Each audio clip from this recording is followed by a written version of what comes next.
You are listening to AP Taylor Swift, the podcast for Swifties who are all about the lyrics. We're your hosts. I'm Jen. I'm Muncie. And I'm Jody. And we are your unofficial professors of Taylor Swift. Welcome back to another episode of AP Taylor Swift. Today's episode is sponsored by the brand new book, Stars Around My Scars, The Annotated Poetry of Taylor Swift by Dr. Ellie McCausland. This book goes line by line and word by word through 46 of Taylor's most notable and debatable songs from across her career. And if you're a fan of our podcast and our deep reading of Taylor's lyrics, you will love how Ellie annotates Taylor's songs with a close reading and provides an analysis highlighting poetic techniques, literary references, and her interpretations of these songs. You can find a link to purchase Stars Around My Scars out now in our show notes. So today's episode is a show and tell on love or love songs. Did we decide? Which one is it? We were having this debate before we hit record, and we were like, we should just have this debate on the podcast. Because normally we do like a theme, like a literary theme, but love and love songs are kind of different. I think they have different connotations personally, but that might be my personal experience or just like my bias. I think one of the questions is there a difference? And I think one thought that I had was that love is broader and love songs is a category of love, but love as a literary theme, it just felt like a more strong literary connection to me because something doesn't have to be a love song, but it could still be about romantic love. So maybe it's romance. Maybe today's topic is romantic love. Yeah, what is it? Eros or the philia, eros. Different types of love, yes. Yeah. There we go. That made it more literary. Cool. So today let's start with the beginning. Today we have a show and tell for you on romantic love. There we go. I think that love stories, true romantic love, is so integral to just being human, and especially when it comes to storytelling. Tale as old as time, dates back as far as we can go, this idea of amour, being enamored with somebody and going above and beyond or going out of your way to do things for that love. Well, and we talked about this before we hit recording again too, so I'm going to revisit it, but I think there's more discussion to be had. Taylor and really all female artists in many ways are often criticized for being so focused on romantic love, and that's all they ever write about. And as we were preparing for this, we chose 3 songs, 1 song each, and I think I was debating between 2, and I thought of maybe one other one, but in a discography of literally hundreds of songs, there's not that many that you listen to and you think this screams romantic love. Right. We've had so many conversations about songs that like, oh, this could be romantic, but this also could be this, or it could be this, it could be this.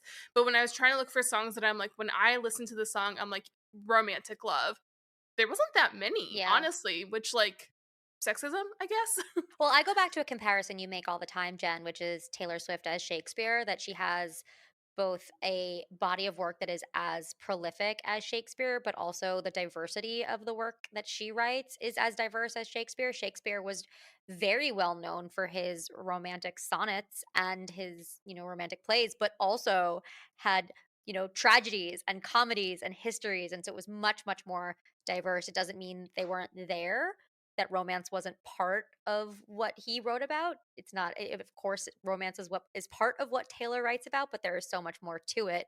But 'tis the damn season for some romantic love. So we figured, hey, let's just go all in and pick our romantic love songs from Taylor's discography. Well, and to Monty's point, love is a core part of the human existence, whether you fall in love, out of love, whatever. So to even criticize an artist for talking about something that every artist has talked about over and over again is insane to me. Like, this is a core part of all literature throughout the history of time. It does not mean that if you are not actively in romantic love, your existence is less. But to say aromantics and asexual is like, those are all totally identifiers. But to just make a blanket statement of like, oh, she's a girl and she writes about love is so dismissive when it's a very common thing to care about. And it's in fact, I think I've said this before, it's okay if you are someone who desires to be in love, it's okay to want that and to care about that. Like, that's okay. I don't know why we've made that not okay. It is okay to want to be successful and to be in love. Like, what? Why is this a conversation? Why are we That's so talking dumb. forever and ever? Yeah, actually, Jody's point about the Shakespeare was a great example of maybe a case for not sexism. Shakespeare is also known primarily for writing those love sonnets. I think people refer to Shakespeare's language as the ultimate romantic language. And I think you hear that a lot because when people say Shakespeare, the first thing you think of is Romeo and Juliet, even though we've talked about how that's more of a tragedy than an actual love story. That's a thing that sticks maybe because it's so human. It's the thing that no matter what the other plot lines are, people remember the love story. That's a very basic emotion that I think everyone craves. I cannot remember the episode, but we've talked about courtly love in the past. We have such a prolific body of work now for ourselves that we're like, which episode was that? So yeah, in our royalty episode, we talked about courtly love. We've talked about this concept in the past. The idea that you had to be in love with the person that you marry is relatively recent, but that did not mean that the concept of love did not exist in history. The concept of Yeah. love has been there forever, whether it was in love with God or in love with your queen or in love with your partner. That has evolved over time, but there has been this sense of romantic, real Eros. love for a very, very long time. And so this is one of those themes that's just as universal as they come. Yeah, I think that to me, some of the sexism is where Shakespeare is now venerated by academics and scholars are like, Taylor is criticized for doing the same thing. Not by her millions of fans, but when you go True. into like the critics in that space, it's kind of a like, oh, it's one note, all this stuff. All And right. Well, then, give her 500 years and she'll be studied. yeah. I mean, she's already studied now. We know that there's already In classes our in AP college. class. In our AP class, yeah. So we're 500 years ahead of the game studying Taylor Swift. All right. Okay, With that, so with that, with our theme let's of go.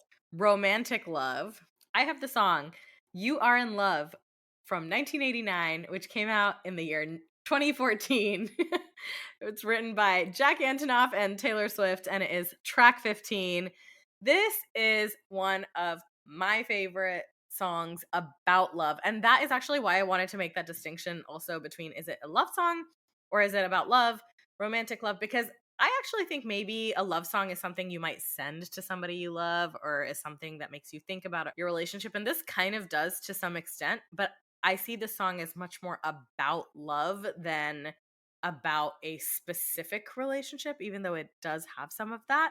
This is not, for example, what I would send to my husband as like a mixtape song, but it is one of my favorites because I think it captures the emotion very, very well. And in this song in particular, I think, well, actually, even backing up, I think in a lot of Taylor's newer songs with TTPD, we talked about how she has gotten quite loquacious. Is that the word? Verbose. Verbose. Yeah, verbose maybe. She is using a lot more words to communicate complicated ideas. There was a time in which she would just be so concise, to the point, but hit the nail on the head so that you knew exactly what she was talking about and you felt the feeling, but in very few words. And much like poetry can be really brief and to the point, but still pack a punch, I think this song is one of those earlier on in her career. I guess 1999 is kind of a midpoint at this point, but it is succinct, very short phrases, not a ton of descriptive language, and yet it is as much about what she is not saying as what she is saying that makes you really get the feeling. It's that space in between maybe what she is and isn't saying that you really feel the love, so to speak. So the way the song opens up it is actually talking about a very specific situation about another person. Spoiler that we are going to be deep diving the song, so I don't want to go line by line. But the main chorus is where we talk about how you can hear it in the silence. She repeats some of the words, silence you. You can feel it on the way home. You can see it with the lights out. You're in love, true love. It is so simple. And yet, in the way that it's sang and in the pauses and in the contradictions, she has some opposites side by side here. How do you hear something when it is silent? How do you feel something when you are on your way home?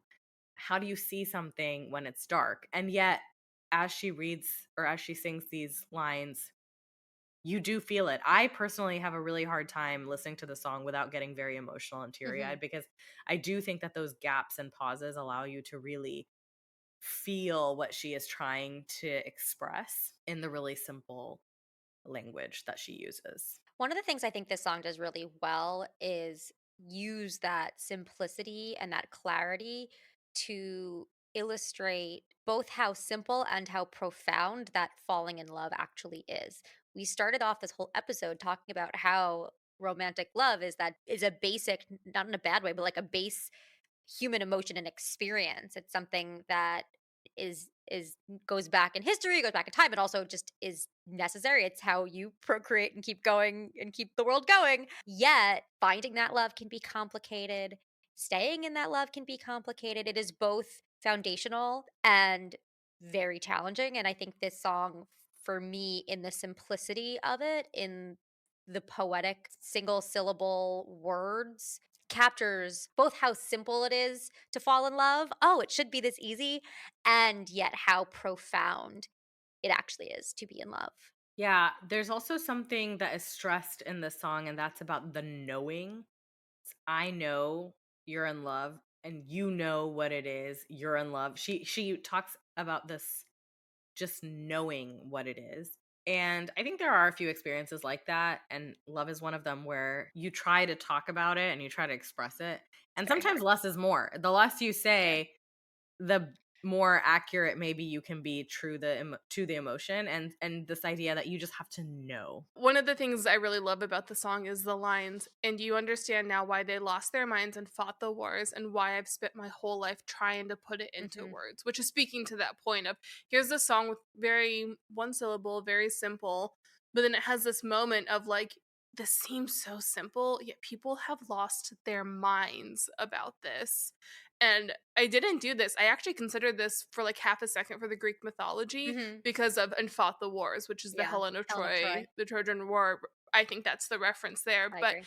still, like this something so simple. There's burnt toast, there's all this stuff, and then there's this moment of people go crazy for this. People don't understand it. People change their lives for this simple thing, and that juxtaposition there is kind of wild in the song. I think that cuts to the core of what this song is trying to say in a lot of ways. I also love that it reads kind of like a poem, and the For very sure. simplicity of it. Yeah. When she talks about trying to spend my whole life trying to put it into words, of course, we talked about the fact that people refer to her as this great writer of love songs, but the fact that the song that is so much about love is actually one of her simplest ones, it feels like a poem. There are poets who have been writing about love for centuries, and she almost, to me, is putting herself in the same league as those poets, as just somebody who is trying to capture this feeling and articulate it. And it does feel like she probably went through an exercise of just cutting and axing away at words and trying to really think about the right ones to say, to really try to capture that feeling. And I think she does a fantastic job. The power of editing. Well, everything else I want to say about that song, I think should wait for the I deep know I dive. have so much I want to So say, but we I can think, move yeah, on. we'll Okay. save it. Right. Well, I went next and I picked the song that is maybe the most obvious for this, which is the song Lover from the album Lover, which came out in 2019. It's track number 3, and it was a Taylor Swift solo song. I have a couple things about this song, but I really wanted to start with the word lover. I've always really appreciated that choice. I think, as we've talked about historically, you didn't have to be in love with your spouse. And even now, I think we all know people or have heard stories of people near us, hopefully not as much anymore now that, divorce is an option, I guess. But people who are in marriages where it's like, I don't know if you like each other, or who are dating someone and it's like, is that fun? But to call someone your lover has always really hit the nail on the head for me of what it should feel like. You don't call someone your lover if it's like, oh, we're, ships passing at night or we really disconnected. Like, to be someone's lover is so intimate. Yes, physically intimate, but it's still, I think it now has this huge, much larger connotation of love, but like active love. Someone who's your lover is someone who is actively in love with you, who is actively engaging in loving activities with you. So to me, that the idea of a romantic love song, that this song does reference marriage when the like, ladies and gentlemen, will you please stand? But it's, I take this man to be my lover, which feels like a bigger commitment and a more romantic commitment, with some of the institutional assumptions or ways people have taken the institution of marriage and aren't in love anymore. That's so sad. This is so sad, but the song itself is very sweet. But I think the word love was an intentional choice there. And then the other thing, just with, that's like the core part of the song, but it's also my lover. When we did our Marxism episode, we talked about the song Mine and how like it's sort of romantic, but to say someone is yours is their lack of agency. But to say you're my lover, I actually think strikes a really good balance in that, of saying you are my lover. Like I am owning this part of our relationship. I am identifying some like vulnerability in both of us. Like we're connected in that. It doesn't mean like you are 100% mine, but like you're still your person, but you're my lover. Like that is how we have decided to establish our relationship. And I just think it's such a beautiful song that at some point definitely deserves a deep dive. But just the phrase my lover is like, great. I know exactly what's happening with the song, and it speaks volumes to what this relationship is and what this emotion is there. I also love, similar to You Are in Love, there are some really simple, clear imagery that could sound so mundane, yet show you how profound love is. So we could keep the Christmas lights up till January. We can let our friends crash in the living room. Those phrases on its own, those ideas on it, you're like, really? Like everyone keeps their Christmas, not every, I mean, I don't know. Some people take them down the next day, but like January is not that far off from Christmas. Of course, your friends are going to crash in the living room. That's not the point. The point is these are decisions that you can make together. This is what you get to make together as lovers, as a romantic pair. And I think that that relates a lot to You Are in Love and how simple the burnt toast, the picture in your office downtown, like these very simple ideas that illustrate a very profound thing, which is you're in love. Yeah, and I think even to the point I just made about like there's kind of a traditional path of like you fall in love, you get married, and then you're married forever, and the way some previous generations have done it. Are you in love forever? I don't know. But one of the things that's been key, like in my marriage, at least for the last 11 years, is every life decision, yes, as simple as Christmas lights, but as big as like, do we want to have kids? The question has been, well, what works for us? What Right. works for our relationship? Like, we don't have to do just what everyone else is doing or what's like expected, what makes sense for us. And we've made some weird decisions, but it's what works for us. And that's because we're partners and we get to choose those things together. And but the idea of choosing these things because that's what you and your lover want to do together is actually like insanely liberating when you start thinking about life that way, I think. The other thing I wanted to point out was this line to me. I remember the first time I heard it, I got like kind of emotional because it felt like it captured it so well. The "Have I known you 20 seconds or 20 years" line of, there's a part of me that's things still feel like fresh and new and like, oh my gosh, it like time has moved so fast, but also I don't remember life before you. You kind of have both of these things. Like what existed, but like the like lived memory in my body doesn't remember a time before my husband because, well, one, we've been together for a really long time now, but that was even true pretty early. Like you kind of get to that point where you're like, oh, did I ever tell you this story? And it's like, yeah, I've heard all of your stories because like we've been together. It put into words something that I'd never been able to put into words before, which I think is why it's like such a powerful line to me. I actually think that line reminds me of the knowing that I was talking about Yeah. in the first song, is because it is this idea that it could be 20 seconds or 20 years, but there is a moment where you just know that this is love, and the time actually becomes irrelevant. There's not that much importance to how long you have been together. They say when you know, you'll just know if that's the one. Like there are some relationships in which you can grow into it over time. I'm not saying that that doesn't exist, but there's also this version of love that people who have experienced that always say that it can happen very fast. There's no rules around it. All's fair in love and war. It doesn't need to be that you need to have been together 5 years in order for it to be love. It could be 5 days. It could be 5 minutes. You might just know when that's the case. And I think that line captures that same idea very well. Yeah, I think the theme of this song in many ways is there are no rules. And Right. the rules are what you and your lover decide are the rules together. That's how this works. The other line I wanted to point out, just because I've seen some conversation about it online, is the line, and I'm highly suspicious that everyone who sees you wants you. And I've seen a lot of people just online saying, like, oh, there's a tinge of anxiety, which I do think Lover as an album does have a tinge of anxiety. And I don't think that this isn't anxiety, but I think to me, and this interpretation can coexist actually, it's the idea of like when you fall in love with someone, you're like, you are so wonderful that everyone else is going to notice this too. It's like, I can't comprehend a world where everyone else doesn't want you because of how badly I want you and how I see you to be the most wonderful person. And that doesn't mean that there's not any anxiety, but I always thought that line, I never interpreted it as being like anxious or like genuinely like, oh, it's like he cheating on me. And like, no, I Hmm. don't read it as that. I always read it as you're an idiot if you don't want him Right. because look at How him. could you not see this person Yeah, the way I see this person? yeah.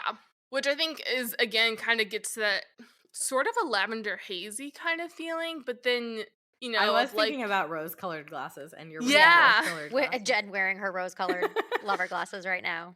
But what I like about the song is it mixes those moments with some of those very, very boring relationship moments of Christmas lights and stuff like we've talked about. And Or at every table I'll save you a seat, right? Like yeah, those are just there's nothing crazy. I think it's interesting. We started with a song from 1989, so we didn't go any earlier in her discography, but I'd be curious, Love Story, for example, if that's a love song, but that is from a fairy tale, Scarlet Letter and Romeo and Juliet and all those other ones. That's a much more fantastical and imagined and grandiose view of romantic love than these two songs that we've gone through, which are much more mundane, but mundane's the wrong word.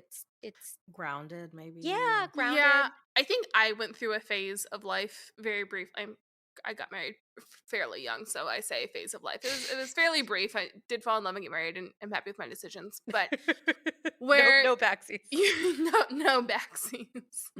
But I went through that kind of phase, and I know a lot of millennial women I've talked to have kind of had this too, where it's like you kind of grow up thinking love is great, and then you get kind of jaded, and you're like, oh, it's not like that. It's not like that at all. And I think the song hits that balance where it's like it's not every single day, but love is also great. Like it's Yeah, it's not a fairy tale, but it's not right, the like older generation misery that sometimes is modeled, not in right. my life. Mom and dad, I know you listen to this. You guys modeled a great marriage. Just want to make that clear. This is not about you, There's but more you still see complexity. it in general. Well, there's just more complexity, and that like part of being in love is also the everyday. Yeah. Yeah, I think it's being able to come back to earth and recognize it in the smaller moments. Right. In the Yes. first song, we talk about hearing it in the silence. It's finding it in the gaps, finding it in places where you may not be looking for it, perhaps. But it's this idea that it doesn't have to be this grandiose Right. castle, white horse situation. It can be something more humble and more muted and still be just as powerful. I thought of Begin Again. I bring this up all the time. We should do Begin Again at some point. But that's a song that I think about all the time on Red as a very timid entry point into what would become You're in Love or Mm. Mhm. Lover. It's just dipping your toe into it because you have this character who's very timid and shy and maybe coming out of that bad relationship who has been jaded, but on a Wednesday in a cafe you see it begin again. It's just Mm. something like The a small spark. spark that is starting to form there, and as she matures as a singer you see her get more confident in recognizing that emotion when it is in the ordinary. Yeah. Yeah. It's not that love is super, super dramatic or that love is super, super boring. It's that it takes moments that would be really boring and makes them very special because you're Mm. doing it with Ooh, does that it person. take the ordinary and make it extraordinary? I was gonna make a point that friends can also do that too. Just again, for the record, it's not like For romantic love or platonic bust, love. but also Enchanted can do that. You don't even need a human to make a Just normal the moment song. extraordinary. Just loop Just Enchanted, you're and good. it's the same But experience. that is actually, she does this a little bit in Folklore and Evermore too, but that is something that she used to do a lot more in her earlier discography where she needed to tie it to these extraordinary moments to communicate what she's trying to communicate. But here you have two songs that we just discussed where she doesn't necessarily need to tie it to that. She's just leaving it as it is and trying to draw attention to what it is without connecting it to the extraordinary and just leaving it a very nice, humble feeling. Well, I think that might be a good transition because I think the Yes. next song also has some of that too. Correct. I feel like we picked three songs that complement each other very well. I have the last song. I picked Invisible String. This is from Folklore, track 11, came out in 2020, written by Aaron Dessner and Taylor Swift. And what I love about this song is that this is about fated love, love that is meant to be. There's a Yiddish term called beschert, which literally means destiny or fate, and it's often used in Jewish culture to refer to your soulmate or a divinely ordained spouse. It can be used to describe like a fortunate event or friendship, but traditionally when you call this is my beshert, this is my person. And that's what this song really is. The invisible string theory is that this person, there's always been something tying this person to me. And the whole song, similar to the two that we just went through, talks about kind of mundane, ordinary things in life that might be these parallel lives that these two people lived, where there was this invisible string tying these two people together. In the different verses, Taylor brings up some pretty, I would call them ordinary things, but uses poetic devices to create this interesting parallel construction that to me symbolizes the parallel lives that these people lived in this invisible string theory. So in the first verse, she uses color to both connect and contrast these things that tie them together. So green was the color of the grass, where I used to read in Centennial Park. Teal was the color of your shirt when you were 16 at the yogurt shop. So she's using those colors that, like, oh, they were both shades of green. This is what tied us together in the first verse. The second verse, she's got alliteration. Bad was the blood of the song in the cab. And then bold was the waitress. So the B sound, again, like just bringing those ideas together. And then finally, in the third verse, she uses rhyme. Cold was the steel of my axe to grind. Gold was the color of the leaves. So just kind of tying these things together, creating these parallel structure and these parallel rhymes in her storytelling to talk about these again really none of these things are prolific. This is not that, oh, there was some grand event that brought us together. She's literally just talking about gold was the color of the leaves when I showed you around Centennial Park. The thing that gets kind of the more extraordinary side of things in here is the use of time, the symbolism of time in the chorus. She's got the mundane in the verses, and then she's kind of mystified by time in the choruses. Time, curious time, give me no compasses, gave me no signs, where there are clues I didn't see. So here's all this time that we were not together. What was I missing that would have led you to me? That there was something, we were always meant to be together. What didn't I see? I don't know. I just love, and she literally just says, isn't it just so pretty to think all along there was some invisible string tying you to me? And that's how I feel about this song. It's just a very pretty song, and it's a really pretty idea that when you are in love to think about, oh, we were meant to be together, and what is it about our lives that was brought us together this whole time. I think with love, you can have a singular love story and it's very nice and it can be heartwarming. And I think of rom coms and lighthearted stories, and they're always great, but there's always something that feels one dimensional about them. And then when you have the love stories that feel fated, that feel like it was Mhm. always meant to be that way, that feels like it's a story that spans decades, suddenly you add multiple dimensions to it and it makes it that much more epic. And I don't use the word epic lightly because we've talked about the power of storytelling and epics. We talked about this in the Greek mythology episode too. There's stories that are so fundamental to the human nature, and they predate any written language or tradition of storytelling. And in those stories, often you would have things like the fates, who are controlling something. You would have pre-written destinies.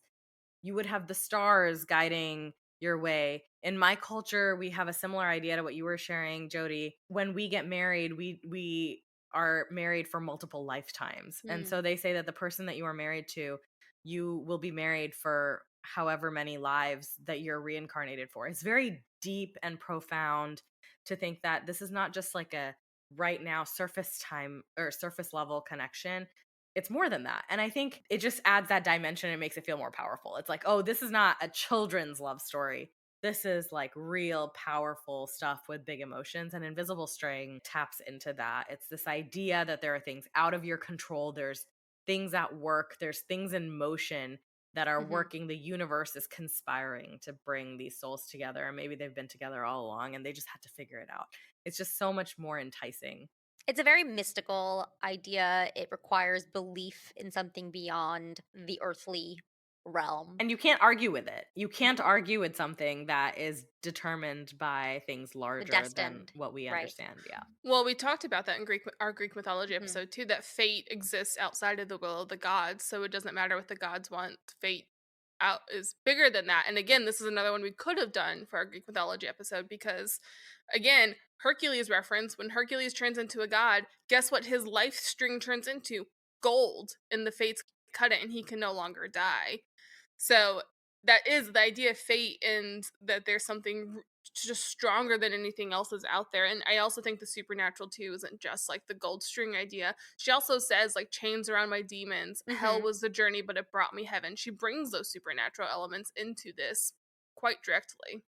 And yeah, the bridge, a string that pulled me out of all the wrong arms right into that dive bar. Something wrapped all of my past mistakes in barbed wire, chains around my demons, wool to brave the seasons. One single thread of gold tied me to you. I love the textures in that bridge. You have the string, barbed wire, chains, wool, and then thread. Like, really creates a lot of texture in that bridge. It's like she's taking that string and turning it into different materials and making it something bigger than it is, which is what this love is, right? Here's this one little string that tied us together that became this romantic love that A is so profound and powerful and deep. deep entanglement. Hmm.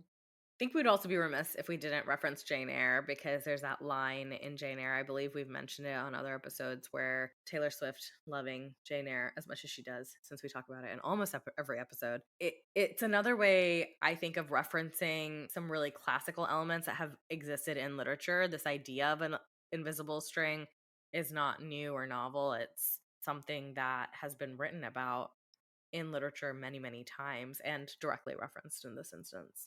The Jane Eyre quote is, I have a strange feeling with regard to you, as if I had a string somewhere under my left ribs tightly knotted to a similar string in you. Was Eve from the left rib of that? Do we know if it's the left rib or the right rib? We It just know was it's a rib. a It rib. was a rib. So I don't know that when you, Monty, when you were talking about like connect the deep it goes back. Yeah. To me, I'm like that. Go anytime I hear a rib, I'm like that's the Bible. Yeah.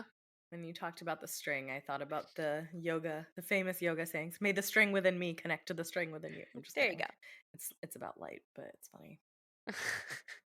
The only other thing I think we should call out too is very recently, at least, we did a colors episode and we talked about how she used the color red a lot for love, but she pivoted at a certain point in To Daylight gold. to say it's not red, it's gold, and this is a gold string. So she's again doubling it down on this idea of what I thought in the past, not true. What is true? Love is gold, and she keeps using the color gold in some of these songs and like the later part of her discography to represent that true love. I love what you did with looking into the color alliteration and rhyme. I really hadn't thought about that. I would always listen to this song and I was like, green and teal are two different colors, so Just I don't came up get with it. it today. It might have been a little deep divey, but I was like, oh no, there's something No, I love here. that. Yeah, I There's like, something because here. they are two unrelated things, and so I like the They're fact that it's parallel. one thing that was tying them together, which Yeah. I'm 100% sure is definitely the point, but I Yeah. had not caught that. It's too invisible. I didn't see it. Nah, it was invisible string. I made it Yeah, visible. You're welcome. thank That's what you. we do here. Well, and to the greater point that we made through all the songs of this episode, we talked about hell and heaven and demons and fate, and then we go up and it's like we had lunch by the lakes. Yeah. Simple. You worked at a yogurt shop. Yeah. That's fun. It's the everyday. That wrapped my demons up. You did it. But that's what you want, Yeah. right? Like you want someone who's just going to be there for the everyday, the boring. The please go put away the groceries. Oh my god, thank you so much. That was so kind. Yeah, the opposite of the screaming and fighting and kissing in the Oh my rain. god, I threw your phone across the room at you. Just don't do it. I feel like it's a good time to insert my Harry Potter reference of the day because how can Perfect. you talk about love without talking about Harry Potter, which is actually 7 novels about love, in some ways. Oh, yeah, it is. True. Love is talked about as being the most powerful magic in the series, in the books, and I think if you only watch the movies, you're just not gonna get it, so walk with me. Shame on you. Love is an important theme. It's the thing that makes the villain underestimate what can happen. It's the reason why Dumbledore trusts Snape, even though Snape has been playing two different sides, because in his mind, love is the highest power. It's the greatest and most powerful thing. And I think all of these songs touch on different aspects of it, whether it's You Are in Love, where you're just trying to capture the feeling and saying that it is physical thing that you feel, but you feel it on the way home, like out of nowhere. Or whether it's in Lover, where you're trying to pick out these little things and talking about the fact that there's no rules, and the fact that that freedom of being able to what you want to do is the thing that is equivocal to love. Or an Invisible String, where you're like, I can't put my finger on it, but there is something that has tied us together. All of these, I think there's a common thread here about a power that is just greater than what we are able to articulate. I think that in Harry Potter, I loved the fact that it was tied to magic. It's the best way to describe something that you can't quite describe, right? You're saying that it's just this magical thing that is beyond our understanding. And she doesn't quite take that route, but in different ways manages to say the same thing. Jen, speaking of Harry Potter, did you pick Lover so that you could redeem Lover to be from when I said it was a Lavender Brown song? Yeah, this will have been a pretty quick repeat, which I apologize. It No, it's felt good. like It's not very doing different. Lover was a bad Well, idea. you took a very different angle to Lover than I did in our Harry Potter holiday special. So I think it's fine. I also think though the other song I considered was Sweet Nothing, which is again it's 100% in the same Same vein. train, yeah, of thought here. And I think again it's still just stepping outside of just the songs and the idea that Taylor's criticized for being obsessed with love, and then you listen to her love songs and it's like they like each other, they do normal things together, isn't that great? And it's like this is what we're criticizing. Like something that has bothered me her whole career, and I will acknowledge her concept of love has matured as she's matured. To criticize a teenager for writing like dramatic love songs is one of the actually funniest things to me. But then she grew up with us, and we get to listen to these songs as our concept of love matures and as our ability to love matures. And like, I don't know. I don't know why we're not celebrating that more, because all three of these songs are beautiful love songs. Yeah. Fans, we do celebrate, to be clear. But in the world of academia or in the world of critics, I don't think they are celebrated. And that's insane to me. Yeah, it feels very reductive to just write it off as a silly song about a boy Yeah. when these lyrics are quite powerful. My honorary mention was State of Grace. It was another song that I considered love it. doing. Also from Red, a little bit earlier, but a great way of saying that when you're in love, you are in a state that may be more forgiving, that might be giving more time. I didn't have an honorable mention. I knew I wanted to Invisible String. Just so decisive.